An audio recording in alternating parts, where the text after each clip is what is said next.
Can you handle the truth about Canada? You can start by checking out NephilimFilms.com.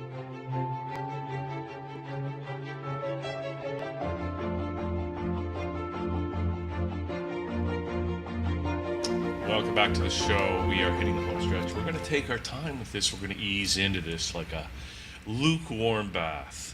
Maybe just a hot, not a hot, too hot. We're not going to scare people, but we have Doug Force here. And welcome, Doug. You're making a film called The Myth is Canada. I am. And well, we are, actually. I shouldn't say I am. Yeah. Well, what's happening?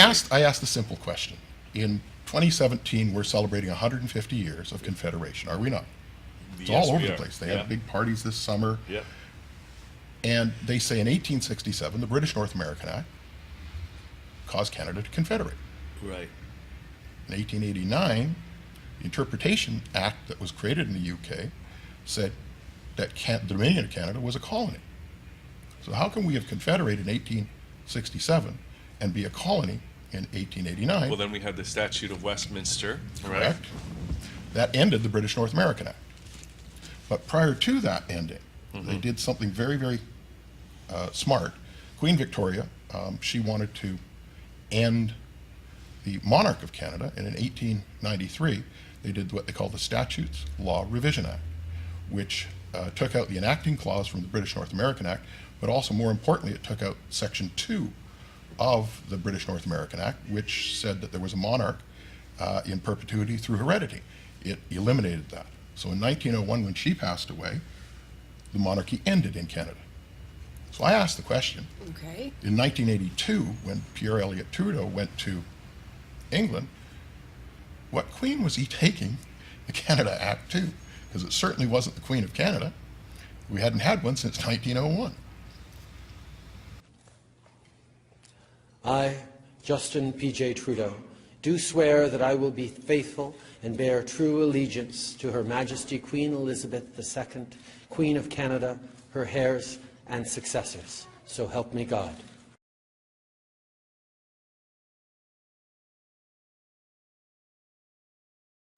This year, Eldon Warman, he had a wonderful website called DTax Canada, where I read on DTax Canada many years ago now. He had what they called the Walter Cool letter up there, and Walter Cool was a backbencher in Ottawa in the 1920s and 1930s. Yeah. And he wrote a letter, very famous letter, to René Lévesque in 1976, when René Lévesque was having a big thing in Quebec for the PQ. They wanted to do a big separation. Right. And so he wrote a letter saying, Mr. Lévesque, you can't have a divorce without first having a marriage. Canada never confederated. You're already a sovereign nation. So René, he went to Ottawa to see Pierre Elliott Trudeau, and he went into the office of Trudeau, and he threw the letter at him, and he said, read this and tell me, is it true or not? And Trudeau read the letter, and he said, yes, it's true, but you shut up and go back to Quebec. Here's 2 big suitcases full of money. Now piss off. Is that what really happened? Yeah. And Trudeau knew that? Trudeau knew it. Of course he knew. All of the premiers, all the prime ministers know it. Who needs special powers? The politicians. They're the ones who want special powers naturally, because they're in the power game. And what they can get from Ottawa, they will have more in Charlottetown, in Quebec City, in Victoria, BC. That's the game of politics, power. Referring to is what happened in 1982, where he took what was it called? The Constitution, or the Canada Act, 1982. He created in his own parliament. But the problem was that he didn't ask we the people.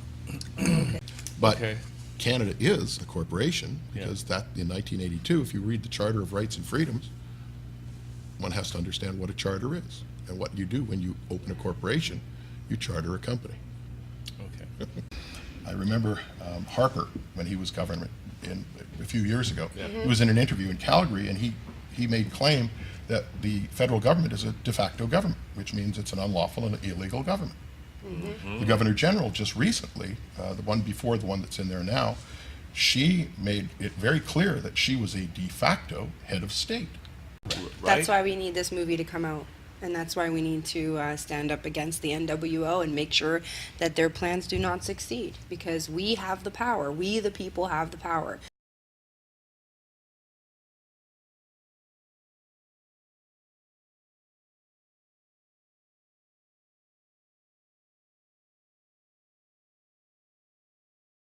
Hi, everybody. What you're about to see are some clips from a video produced by Rocco Galati, noted Canadian constitutional lawyer. Listen to what this man has to say about Canada being a dictatorship.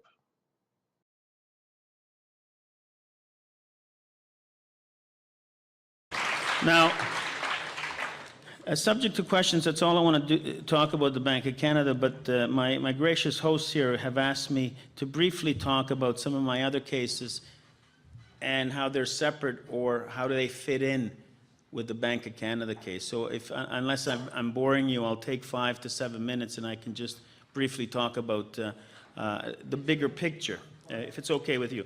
All right, so Machiavelli once said that, you know, the people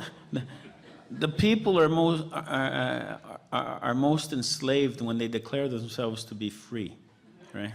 That's certainly true here in North America. Ever since we got our Constitution patriated, although there was Quebec got screwed in the back rooms, people have declared themselves to be free through a Constitution, and people just, you know, they've let down their vigilance, and people think they're free here. And it's a delusion. It's a complete delusion. Canada, or places like some of the Nordic countries, were the most peaceful countries in the world, but they're dictatorial. I've been talking about a quiet dictatorship since the Crétin government. For me, it came down with a thump in April 2001 in Quebec City at the Summit of the Americas. That was the statement. You fuck off, you live in a dictatorship. Go home or we'll tear gas you. Okay? That was it.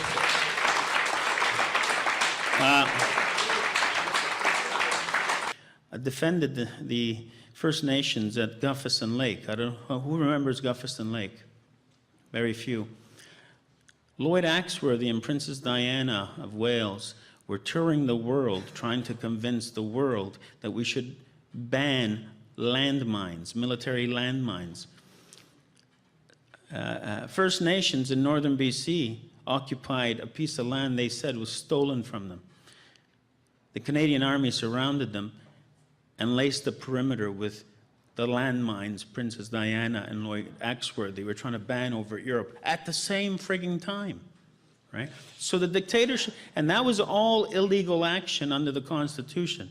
Under our Constitution, you cannot dispatch military personnel against our civilian population. They did the same thing at Oka. That was illegal, completely illegal, contrary to the Constitution, okay? So that was the beginnings of our in-your-face dictatorship. It's all governments, all, you know, we have political parties that just have different football jersey colors, you know? I mean, there's not much of a spectrum, right? We got you know, so we got orange, we got red, and we have le bleu, not to be confused with Québécois bleu bleu. You know, we got the Conservatives. So that's it. So it doesn't matter to me which government it is. If they act unconstitutionally, they have to be made to account. Thanks for watching. Hope you enjoyed this. Do yourself a favor. Hit YouTube, search for Rocco Galati. It's worth watching. Hope to see you on my YouTube channel. Bye.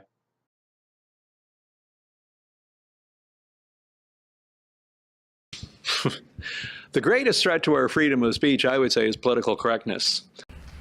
So I'm going to start a bit about a personal introduction, and I'm going to say, just so you'll know, and it's important later, that I'm a court expert in Canada on jihadist-based terrorism. This is in the Criminal Court of Canada, the Ontario Superior Court, as well as twice in the Federal Court of Canada. I'm also a court expert on the reliability of intelligence as evidence, and there's a huge story behind that. But anyway, All of this is going to be important later. I'm going to come back to that. But meanwhile, so why do the Islamists, why do they need this M103 motion? It's actually very simple and very clear. The ideology of the Islamist is so abhorrent, so barbaric, so misogynistic, and so anti-democratic that it cannot withstand public debate. It cannot withstand the exposure of sunshine. For instance, actually, one perfect example, seeing how we're here in Toronto. Toronto police force has a chaplain, an imam, who's educated at the University of Medina, advocates wife beating, advocates some of the worst aspects of Wahhabi Islam. But yet he's a chaplain for the Toronto Police Force. So more people should be questioning the Toronto Police Force and saying, why is that guy your imam? Why not somebody from one of the more modernist organizations? That would be just one approach at the civic, provincial, and federal level. The greatest threat to our freedom of speech, I would say, is political correctness. Yeah, it's something we should be taking seriously, and if we're not, we can look at France and Belgium and just say that's where we're going in the next few years.